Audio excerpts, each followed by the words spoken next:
La palabra del domingo, la explicación de los textos litúrgicos de la Eucaristía de todos los domingos. De modo que es un servicio de la emisora y también personal mío para las personas que participan en la liturgia y quieren conocer un poco más a fondo el mensaje de los textos bíblicos. Hemos avanzado bastante ya en el tiempo ordinario. Les he explicado muchas veces y no me canso de repetirlo para que a ustedes se les grabe en la mente la estructura del año litúrgico de la Iglesia. El año litúrgico tiene dos ciclos principales, el ciclo de Navidad y el ciclo de Pascua. El de Pascua es el más importante. Ambos ciclos tienen la misma estructura, un tiempo de preparación, que la Navidad es el Adviento y en la Pascua la Cuaresma. Luego la gran fiesta, que en Navidad es la fiesta de la Natividad del Señor y en Semana Santa y en la Cuaresma o el ciclo de Pascua es el Triduo Pascual. Y luego una prolongación, en Navidad se prolonga hasta la Epifanía del Señor y en la Pascua se prolonga hasta Pentecostés. El resto del año, dos partes, una va desde el después de la Epifanía hasta el miércoles de ceniza, comienzo de la Cuaresma, es la primera sección del tiempo ordinario, y la otra va desde después de Pentecostés hasta el sábado anterior al primer domingo de Adviento, es la segunda sección del tiempo ordinario. Estamos pues en esa segunda sección del tiempo ordinario. El tiempo ordinario en totalidad tiene 34 semanas. Esta semana es ya la 22ª semana del tiempo ordinario. Es decir, ya hemos recorrido más de la mitad de las semanas del tiempo ordinario.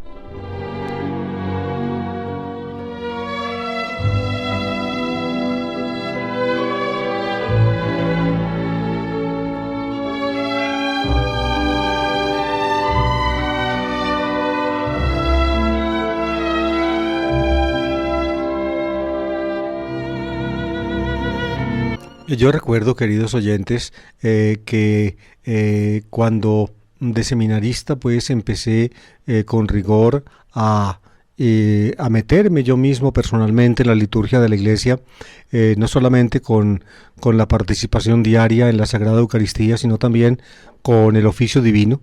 Entonces, recuerdo muy bien que las lecturas de la Sagrada Eucaristía, las lecturas en la celebración de la Sagrada Eucaristía, de la misa, se repetían muchísimas veces, porque el leccionario era, diría yo, muy selecto. Determinadas lecturas nunca o casi nunca aparecían. Después del Vaticano II, se decidió en la Iglesia que se recurriera, digamos, a mayor variedad en las lecturas bíblicas para la Eucaristía.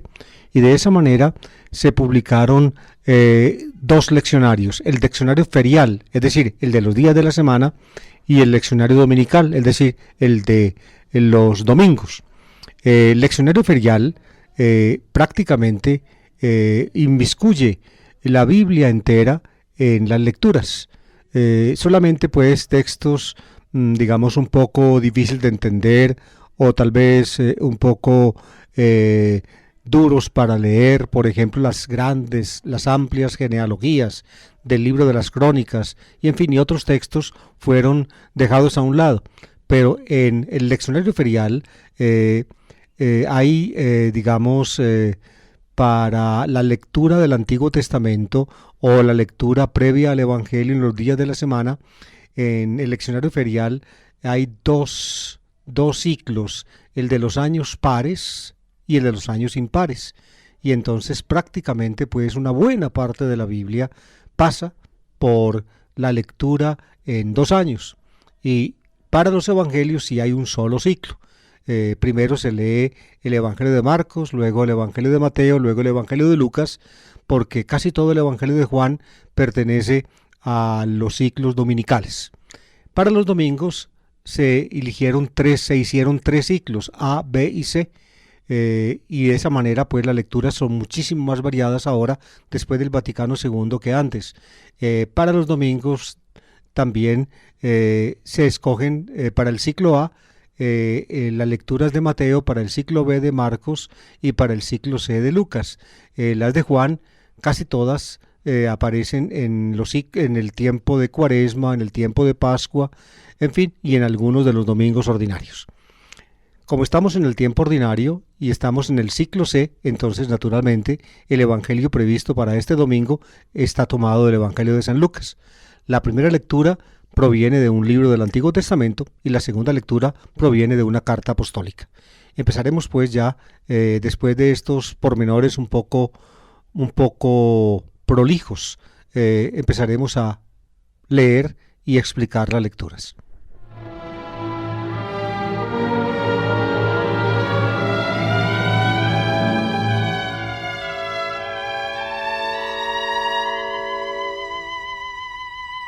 La primera lectura de este domingo proviene o es tomada del libro del Eclesiástico. Ahora les explico un poco el nombre y también lo general del libro. Dice así: Hijo mío, en tus asuntos procede con humildad y te querrán más que al hombre generoso.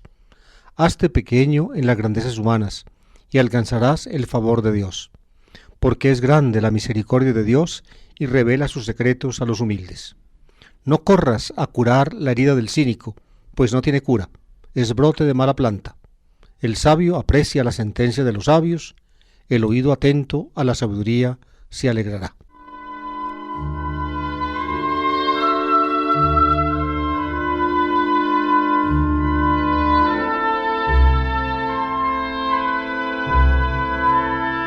La lectura se encabezó en esta forma: lectura del libro del Eclesiástico. Es el nombre que en el mundo católico, en el ámbito cristiano católico, se dio a este libro, el Eclesiástico. La palabra eclesiástico naturalmente viene del sustantivo latino ecclesia, o del sustantivo griego ecclesia, es decir, que tiene que ver con la iglesia, es decir, con la comunidad. El libro pertenece a un grupito de 7, queridos oyentes, que son llamados en el mundo cristiano, católico y ortodoxo, es decir, también de los griegos, los rusos, los armenios, que no están unidos a Roma, pero que conservan, diría yo, lo básico de la fe del cristianismo naciente. Les decía que en ese ámbito hay un grupo de 7 libros, en algunas iglesias 8, es decir, hay otro más. En fin, no voy a entrar en ese tema que es un poco complejo.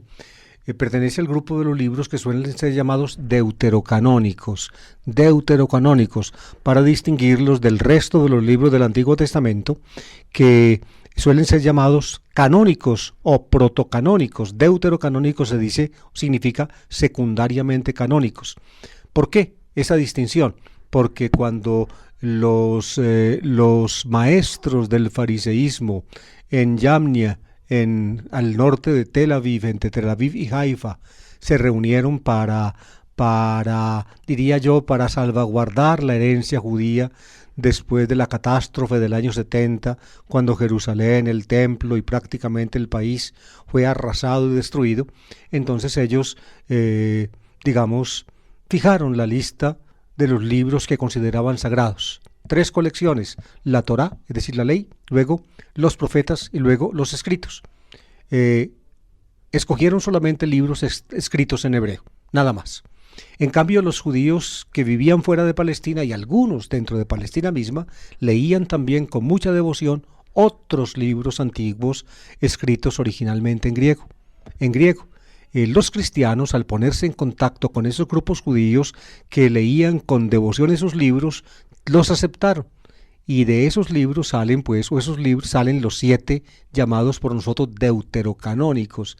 Los evangélicos los llaman apócrifos, que no significa que sean falsos, sino simplemente, literalmente significa que los mantenían escondidos en las sinagogas. Es decir, los metían en un cuarto especial llamado la Genizá, y allí estaban apócrifi, se dice en griego, que significa escondido. No estaban al alcance pues de todo el mundo, se los prestaban para la lectura a la gente culta, pero no al pueblo raso.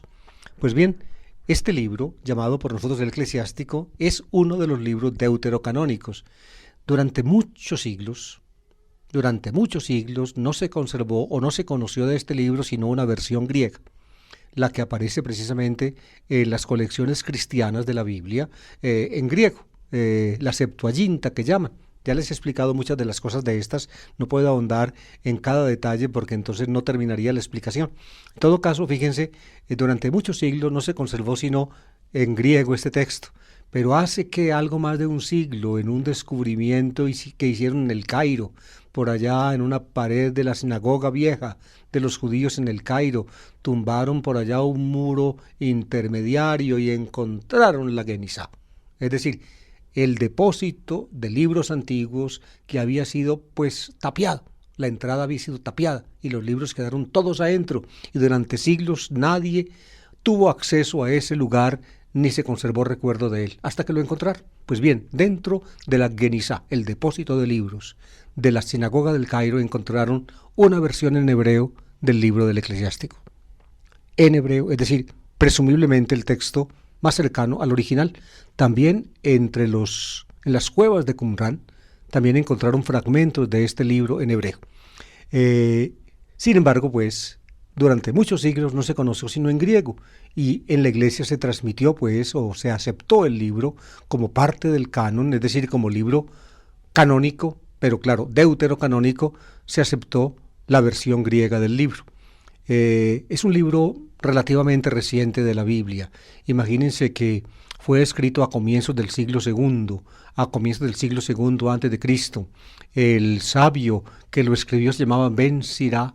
Ben Sirá era seguramente un sabio judío muy connotado en la Jerusalén de ese tiempo, y él se apuntó al estilo de los antiguos libros sapienciales del judaísmo y del antiguo Israel, al libro de los Proverbios. También el libro de Ben Sirá tiene, colecciones de proverbios, colecciona proverbios, es decir, un refrán y otro refrán y otro refrán.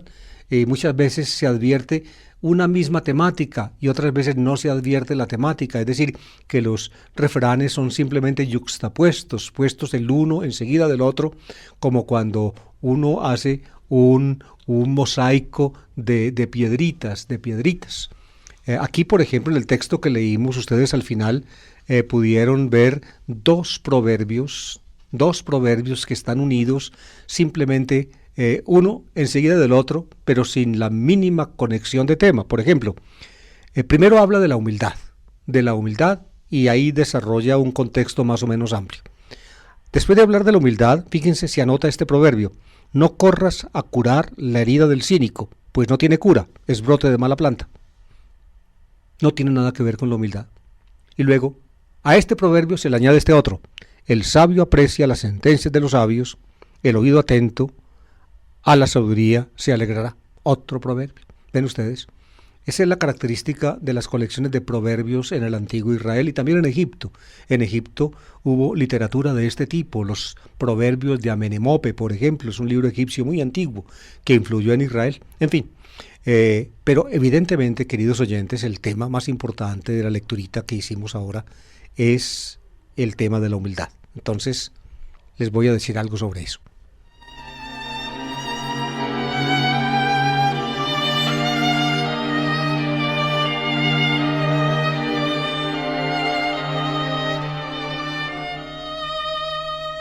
Fíjense ustedes, amables oyentes, de punto de vista simplemente humano, del contacto interpersonal o del contacto social, la gente, digamos, llena de ínfulas y de arrogancia, en general no es estimada. Más bien les tienen miedo, pero a la gente no les gusta tenerlo cerca. ¿Por qué? Porque son arrogantes, presuntuosos, miran a los demás como mirando hacia abajo. En fin, en cambio una persona sencilla, simple, asequible, es muy estimada. Eso es lo que dice el proverbio. Hijo mío, en tus asuntos procede con humildad y te querrán más que al hombre generoso. Es decir, es más atractiva una persona sencilla y humilde que una persona dadivosa, que da cosas. A la persona que da cosas se le acerca a la gente por interés, para que le dé. En cambio, a la persona buena, amable, humilde, se le acerca a la gente porque la quiere. Es lo que quiere decir el proverbio. Ustedes ven que es una verdad de apuño, simplemente a nivel de las relaciones humanas. En la que sigue, digámoslo así, el proverbio que sigue en el mismo tema de la humildad, aquí ya se mencionó la palabra humildad, tapinosis se dice en griego, tapinosis. Aquí el proverbio que sigue tiene el mismo tema, pero ya tiene, diría yo, una cercanía muy grande con el evangelio cristiano. Dice, hazte pequeño en las grandezas humanas y alcanzarás el favor de Dios. Hazte pequeño en las grandezas humanas y alcanzarás el favor de Dios. Según Jesús, Dios prefiere a los pequeños. No fue a los sabios y entendidos a quienes Dios por su Hijo les reveló los misterios del reino, sino a los pequeños, a los humildes, a los infantes, nipis, como decía Jesús. A esos les ha revelado el Padre estas cosas. Decía él, el más grande según Jesús es el más pequeño. Ustedes ven pues como este tema de la importancia de la pequeñez o de la humildad ya se va prefigurando en el Antiguo Testamento. Hazte pequeño en las grandezas humanas y alcanzarás el favor de Dios. Es decir, Dios acepta al que se hace pequeño en las grandezas humanas. Es decir, aunque uno triunfe, aunque a uno le vaya muy bien, aunque todo le sonría, aunque, en fin, finalmente la vida lo colme de favores, por eso no debe engreírse, al contrario, hacerse pequeño allí, y de esa manera uno también será agradable a Dios. Y finalmente, el último pedacito ya evidentemente toca el tema religioso, insinuado en el proverbio anterior, porque es grande la misericordia de Dios y revela sus secretos a los humildes. Precisamente las cosas de Dios las saben los humildes. Ahora le citaba uno de los dichos más hermosos de Jesús: Padre, te doy gracias porque escondiste estas cosas a los sabios y letrados, o a los sabios y entendidos, y las revelaste a los pequeños. Sí, Padre, porque así te ha parecido mejor.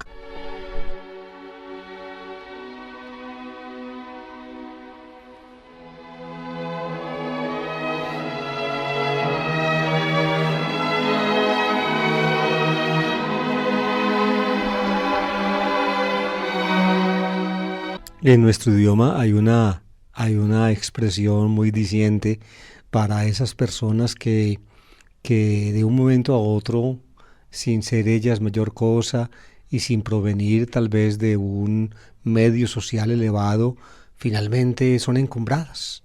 Y entonces se van sintiendo tan arrogantes y se van manifestando tan autosuficientes que la gente los llama carangas resucitadas. Carangas resucitadas. Fíjense bien, es un insulto muy duro, pero que, pienso yo, da exactamente en el clavo. Usted no es nada. Se hinchó, se expandió como un sapo cuando una culebra se lo va a comer. Y a pesar de que la culebra lo acomode en su boca, se hincha tanto que la culebra no se lo puede tragar. Algo así nos volvemos nosotros cuando nos engreímos y nos hinchamos en esa forma. Nos volvemos como monstruos, perdemos la forma, nos hacemos ridículos.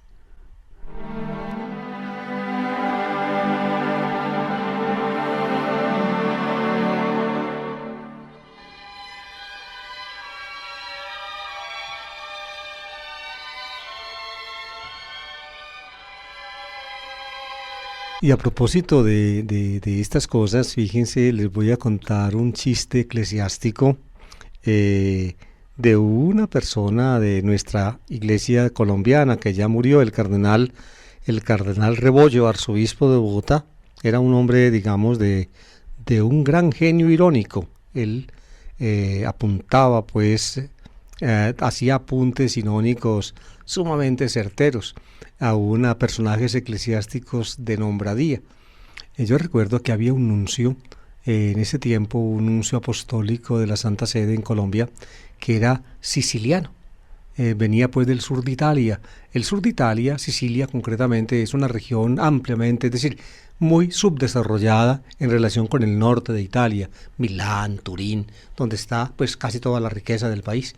En el sur, pues la gente es más sencilla, son gente campesina. Bueno, el nuncio provenía de ese medio. Y entonces un día el cardenal Rebollo con esos apuntes cáusticos que hacía, le dijo al señor Nuncio: señor Nuncio, lo que pasa es que en las familias sicilianas como la suya siempre hay un hijo mafioso y un hijo nuncio.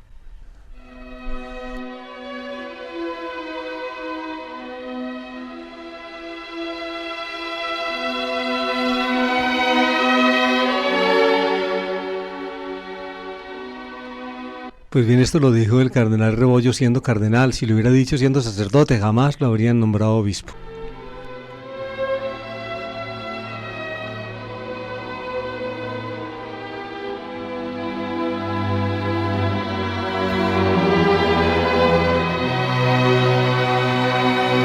Y volviendo pues a la seriedad del programa, lleguemos a la segunda lectura. Es de una carta apostólica, en este caso la carta a los Hebreos. Recuerden que los 2 domingos anteriores también se leyeron pedacitos de la carta a los Hebreos. El que toca este domingo está tomado del capítulo 12, versículos 18 y siguientes. Dice así: hermanos, vosotros no os habéis acercado a un monte tangible, a un fuego encendido, a densos nubarrones, a la tormenta, al sonido de la trompeta, ni habéis oído aquella voz que el pueblo al oírla pidió que no le siguiera hablando. Vosotros os habéis acercado al monte Sión, ciudad del Dios vivo, Jerusalén del cielo, a la asamblea de innumerables ángeles, a la congregación de los primogénitos inscritos en el cielo, a Dios, juez de todos, a las almas de los justos que han llegado a su destino, y al mediador de la nueva alianza, Jesús.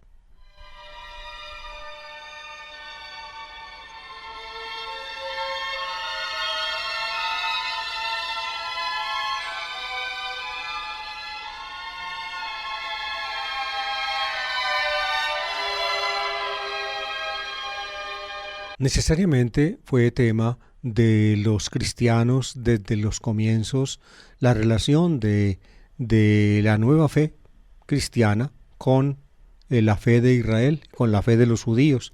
Necesariamente, ¿por qué? Porque Jesús era un judío. Jesús no tuvo intención de fundar una nueva religión. Jesús simple y llanamente la intención de Jesús fue reunir las ovejas perdidas de la casa de Israel, restaurar definitivamente el pueblo de Dios.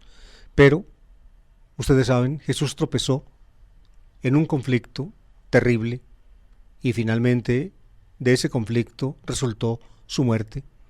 Y luego de su muerte, los suyos tampoco pudieron hacer que los judíos, el grueso de los judíos los oyera, y de esa manera entonces se fue destacando dentro del judaísmo un grupo especial, el grupo de los cristianos, y ese grupo tuvo que justificar su existencia, tuvo que afirmar su identidad, tuvo que hacerse valer, tuvo que encontrar en la Biblia misma los argumentos que le permitieran realmente darse razón de sí mismo. Pues bien, el texto, eso lo hacen los autores, desde el comienzo lo hicieron, se conocen sobre todo las elaboraciones hechas dentro del cristianismo que partiendo de los grupos originales de habla aramea, empezaron a hablar en griego y empezaron a regarse por el mundo helenista de la época. El mundo helenista es el mundo de habla griega, dentro del cual pues los judíos constituían como una isla especial, una isla religiosa bien particular.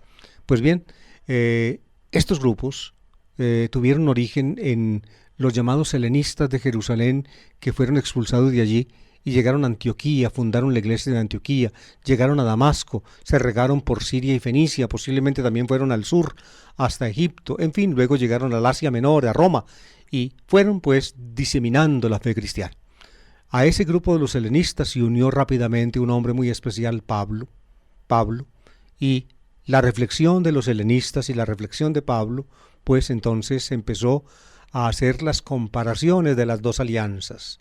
La alianza, digamos, que Dios pactó con Israel en el monte Sinaí, por la cual Dios, es decir, el Señor, se declaró Dios de ellos y a ellos los declaró pueblo suyo.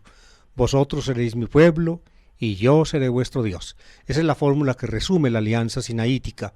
Y luego, la nueva alianza, La nueva alianza que, como aparece en el Nuevo Testamento, en los relatos de la Eucaristía, en la comida última que hizo Jesús con sus discípulos antes de morir.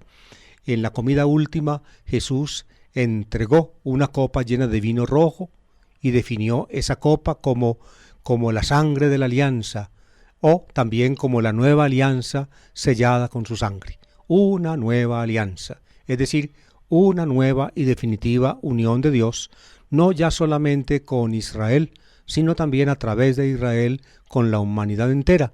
Esa fue la idea de Jesús. Pues bien, el pedacito de la carta a los Hebreos que leímos trata exactamente este tema. Fíjense, al comienzo se habla de la alianza sinaítica. ¿Cómo se pactó la alianza sinaítica? Y después se habla de la alianza de Dios con la humanidad, empezando pues con Israel en Jesucristo. La alianza sinaítica se pactó en el Sinaí, cuenta la Biblia. Ustedes pueden leer el capítulo 19 del libro del Éxodo y allí encuentran muchos de los detalles a los cuales alude este pedacito de la carta a los Hebreos. Dice, acuérdense, vosotros no os habéis acercado a un monte tangible, es decir, el Horeb, el Har HaElohim, que llamaban los hebreos, el monte de Dios, el Sinaí. No os habéis acercado a un monte tangible, a un fuego encendido. La Biblia dice que el Sinaí humeaba todo, y subía el humo de él, del Sinaí, como el humo de un horno. Vayahal Hashanor, Keheshin Hakifshan, es la palabra hebrea, todavía me viene a la mente porque ese texto, la exégesis de ese texto la tuve que estudiar yo en el bíblico hace como 40 y pico de años. Y subía el humo, como sube el humo de un horno. No os habéis acercado a un monte tangible, a un fuego encendido, a densos nubarrones, las nubes cubrían la montaña, dice la Biblia, a la tormenta, seguía soplar el viento, y luego al sonido de la trompeta, dice eso la Biblia en Éxodo 19, sonaba la trompeta, posiblemente se alude al sonido del viento, y luego cuando se celebraba la fiesta de la renovación de la alianza, eran los cuernos de los machos cabríos los que eran usados como trompetas, y se oía entonces el silbido de la trompeta, parecido al silbido del viento, como lo oye uno, digamos, majestuosamente en ese movimiento de la tempestad de la Sinfonía Sexta de Beethoven. Quizá ustedes lo han oído, cuando llega la tempestad, que Beethoven magistralmente, digamos, reproduce con sonidos musicales, suena el silbido del viento. Ni habéis oído aquella voz que el pueblo al oírla pidió que no le siguiera hablando. Resonó la voz de Dios.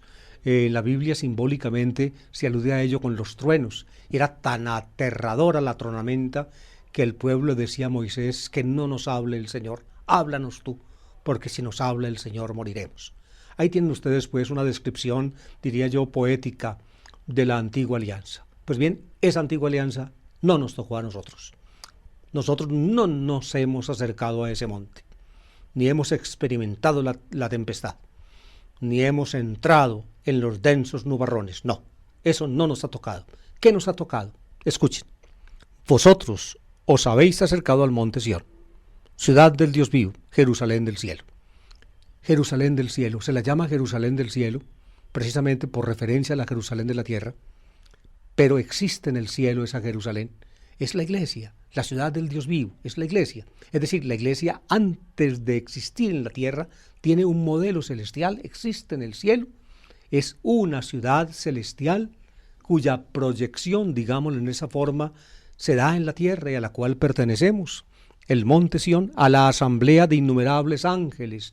Allá están en el cielo los ángeles, aquí estamos en la tierra nosotros, a la congregación de los primogénitos inscritos en el cielo. Inscritos en el cielo, estamos inscritos en el cielo, los que pertenecemos a la iglesia.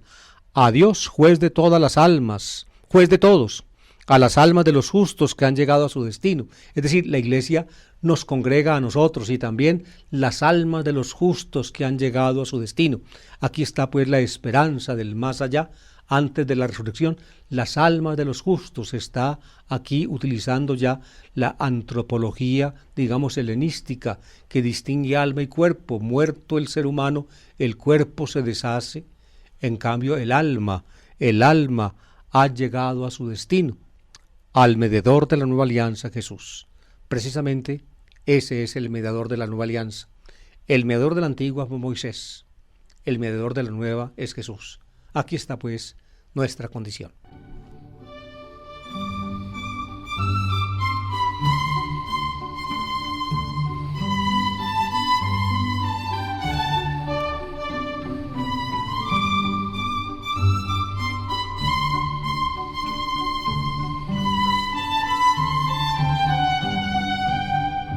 Ustedes recuerdan, amables oyentes, que el tema inicial y más importante de la primera lectura tomada del libro de Jesús Sirac, es decir, el eclesiástico, era el tema de la humildad.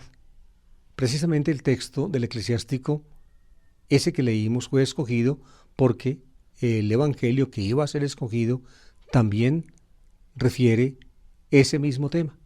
El texto está tomado de Lucas capítulo 14, versículos 1 y luego 7 a 14.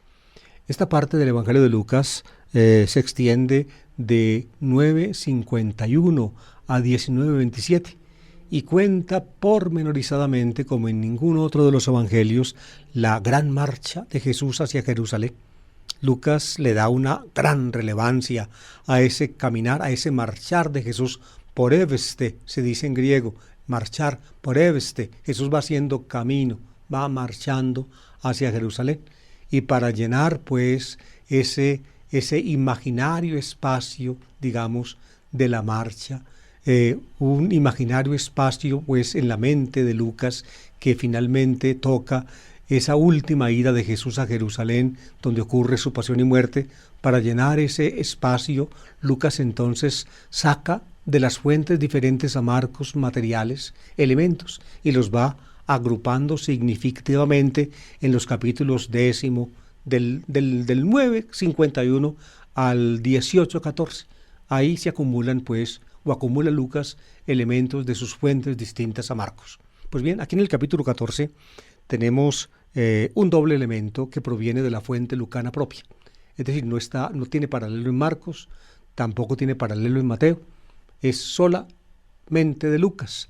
Y son dos elementos, digamos, íntimamente unidos. Los voy a leer y ustedes ténganlos, pues vayan siguiéndolos con la mente. Entró Jesús un sábado a casa de uno de los principales fariseos para comer, y ellos lo estaban espiando. Es ahí cuando se cuenta la curación de un hombre enfermo de hidropesía. En fin, y sigue. Notando que los convidados escogían los primeros puestos, fíjense, se trata de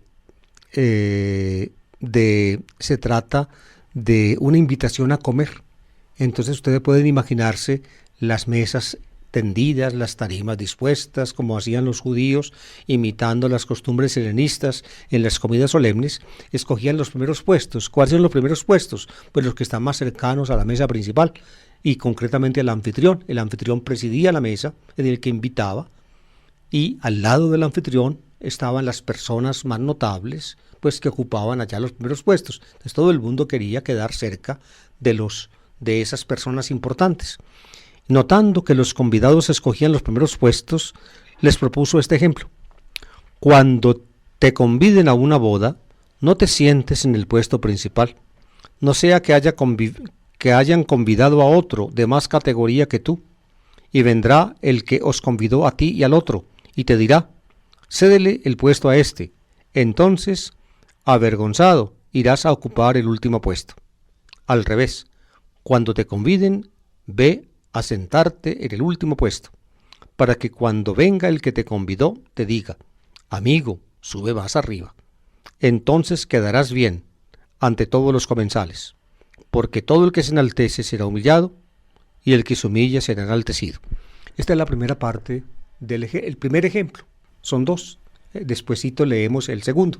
Fíjense que al final termina, después de la narración, pues de lo que no se debe hacer y lo que se debe hacer cuando a uno lo invitan a un banquete, aparece un proverbio que no solamente aparece en este punto, sino en otros puntos del Evangelio. Se ve que era una palabra suelta que se podía acomodar en un punto u otro, es decir, es válido en muchos contextos. Y esa palabra es: porque todo el que se enaltece será humillado, y el que se humilla será enaltecido. Es decir, al que sube como palma, lo bajan como coco, y al que cae como coco, lo vuelven a encaramar donde debe estar.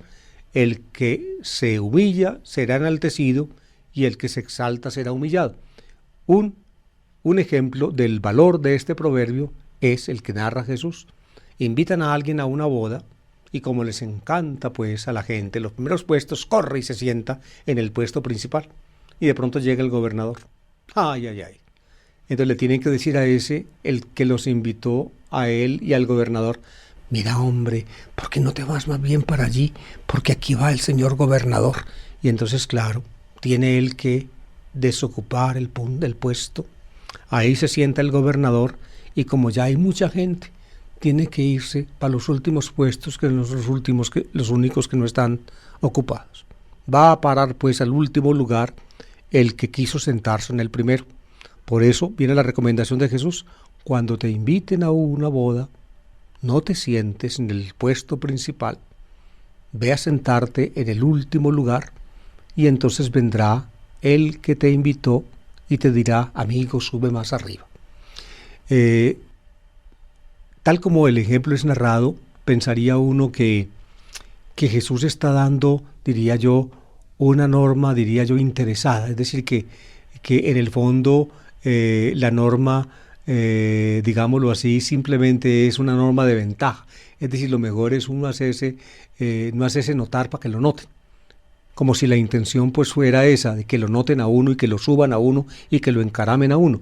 Yo pienso que es decir, que si uno interpreta el texto así, uno está, digámoslo así, quitándole al mensaje lo que el mensaje quiere decir.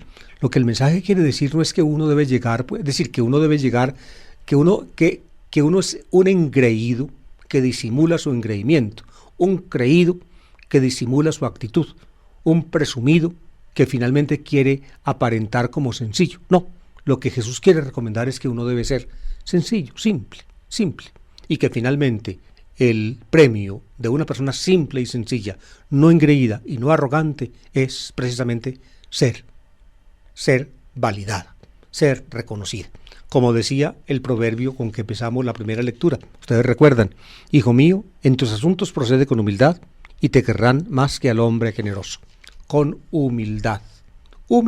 Y a propósito de humildad, me parece a mí, amables oyentes, que sería importante una explicacióncita de esta palabra.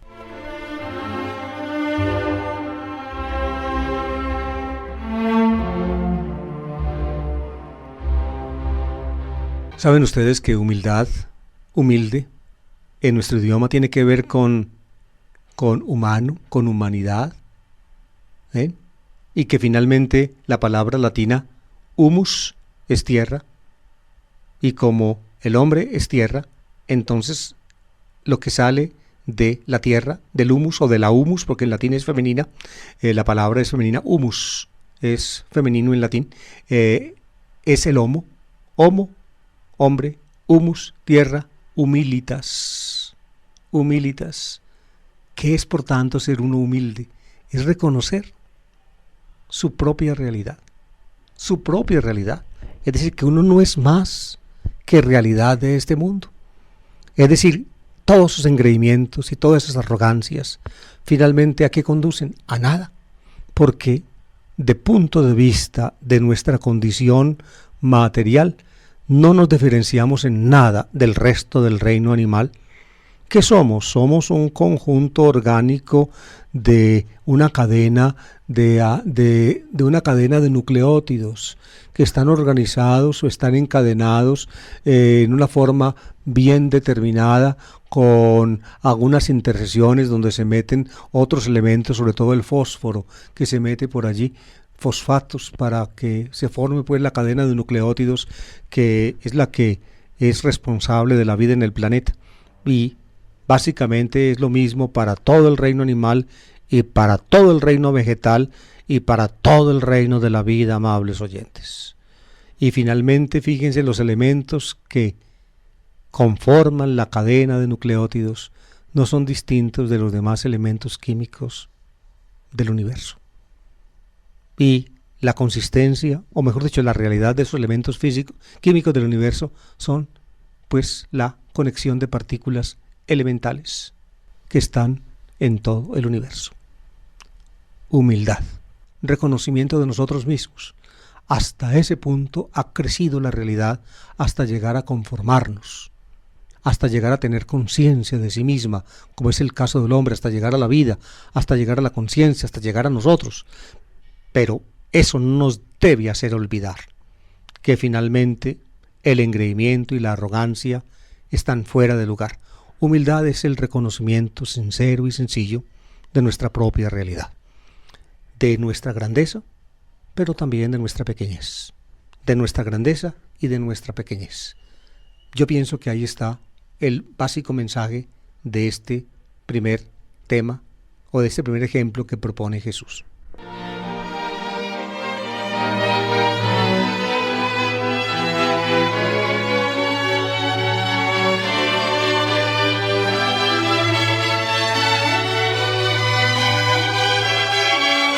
Pues bien, el primer ejemplo se refiere a los invitados. Acuérdense que Lucas presenta estos dos ejemplos, ahora vamos a leer el segundo, los presenta en el marco de una comida. A Jesús lo invitan a una comida en la casa de uno de los principales fariseos. Allí va a ser algo bonito, algo maravilloso, una curación. Bueno, la curación no está, digamos, en el texto que debe ser leído esta semana. Están solamente los dos ejemplos que Jesús pone o aduce después de la curación según Lucas. Pues bien, la primera palabra o el primer ejemplo está dirigido a los convidados, pero allí estaba el anfitrión, es decir, el que invitó. El anfitrión, en castellano anfitrión es la persona que invita, el invitado es la persona que es convidada, el anfitrión es el que invita. Estaba el anfitrión, pues no se queda también, según Lucas, Jesús sin decirle nada al anfitrión, y le va a decir algo parecido, pero claro, acomodado para el anfitrión, parecido a lo que les dijo a los invitados. A los invitados les dijo pues que esa pelea y esa rebatiña por los primeros puestos no tenía ningún sentido. Oigan lo que le dice el anfitrión, oigan. Dice, y dijo luego al que lo había invitado, cuando des una comida o una cena, no invites a tus amigos, ni a tus hermanos, ni a tus parientes, ni a los vecinos ricos, porque corresponderán invitándote y quedarás pagado. Cuando des un banquete, invita a pobres, lisiados, cojos y ciegos. Dichoso tú, porque no pueden pagarte. Te pagarán cuando resuciten los justos.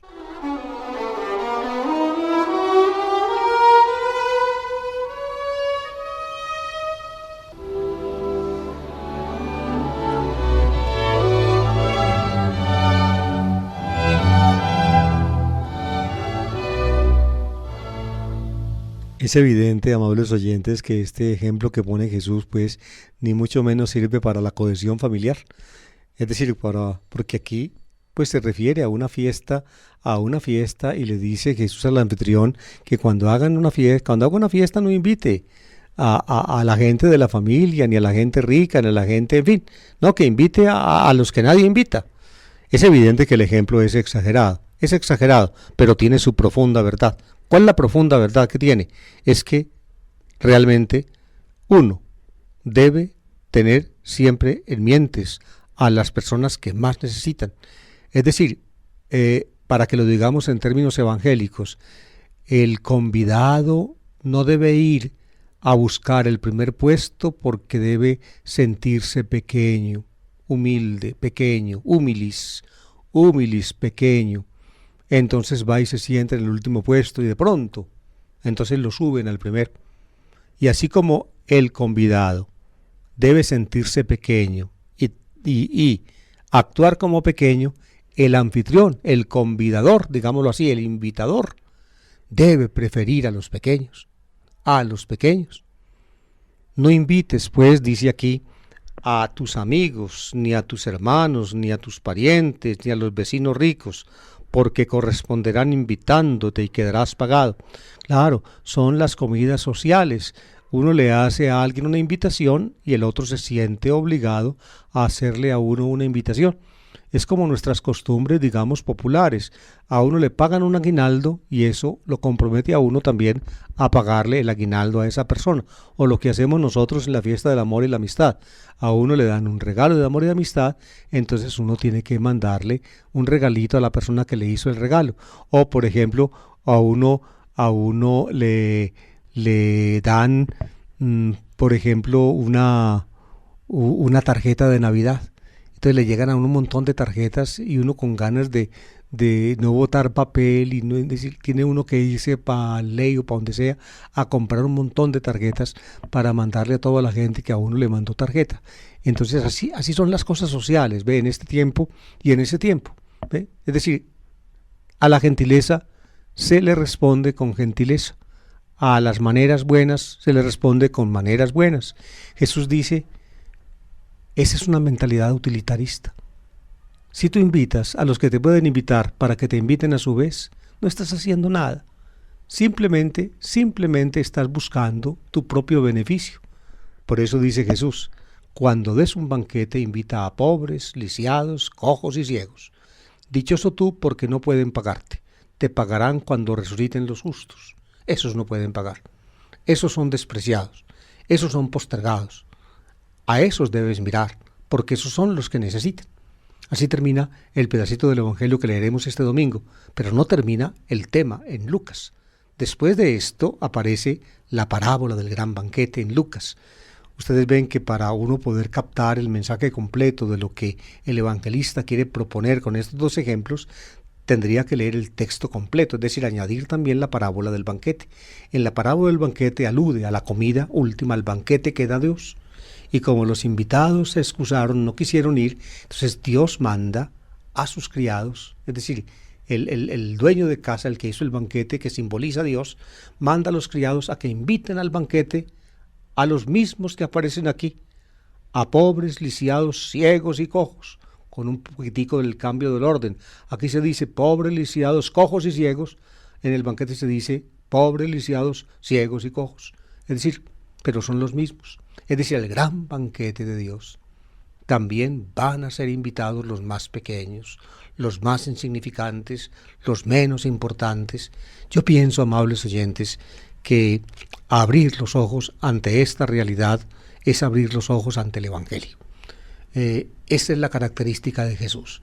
Jesús fue, digamos, el enviado de Dios, que fue realmente, que tenía como programa en primer lugar, es decir, el programa era general para todos, pero realmente Jesús abrió sus ojos y vio a tanta gente necesitada y prácticamente para ella dedicó sus desvelos, los reunió, los acogió, estuvo cerca de ellos, y si algunos se sintieron incómodos con Jesús fue por eso, porque eran tan grandes y tan importantes que no les parecía bien estar al lado de ese tipo de gente, de basura, de gente que no servía, de desahuciados, de la salvación y del amor de Dios.